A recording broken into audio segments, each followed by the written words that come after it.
Hello. My name is Howard Love. I'm from San Francisco. Thank you very much for this weekend in general and this meeting in particular. Recently at a talk at the Wharton Business School, Mr. Buffett, you indicated that you were talking about the problems of compounding large size, which I appreciate and understand. But you indicated, you're quoted in the local paper as saying that you are confident that if you were working with a sum closer to $1 million, that you could compound that at a 50% rate.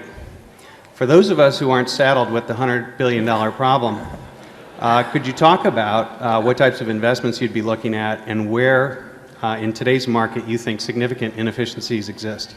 Thank you. Yeah, I think I may have been very slightly misquoted, but I certainly said something to the effect that working. I think I talked about this group I get together every 2 years and how I poll that group as to what they think they could compound money at it with 100,000, a million, 100 million, a billion, and other types of sums. And I pointed out how this group of 60 or so people that I get together with every couple of years, how their expectations of return would go very rapidly down this slope.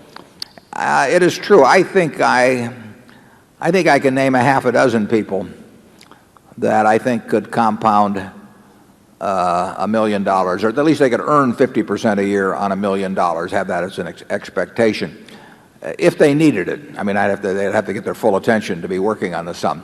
And those people could not compound money, 100 million or a billion, at anything remotely like that rate. I mean, there are little tiny areas which, if you follow what I said on the screen there on that Adam Smith's interview a few years ago, if you start with A, and you go through and you look at everything and you find small securities in your area of competence that you can understand the business, I think you could, and occasionally find little arbitrage situations or little wrinkles here and there in the market.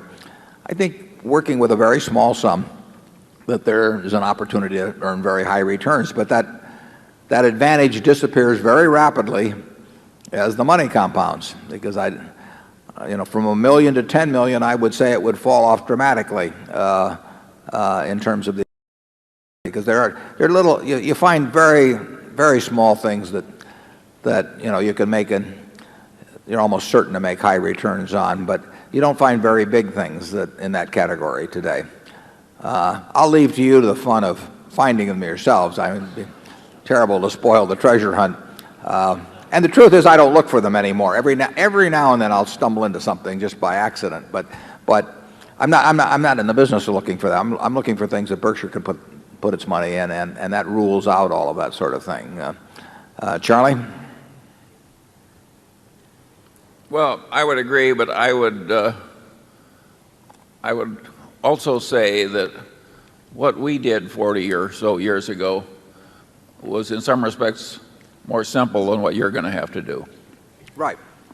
We had it very easy compared to you. It can still be done, but it's harder now.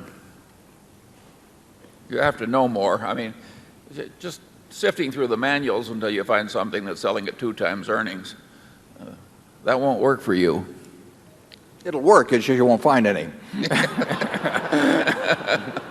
Yeah.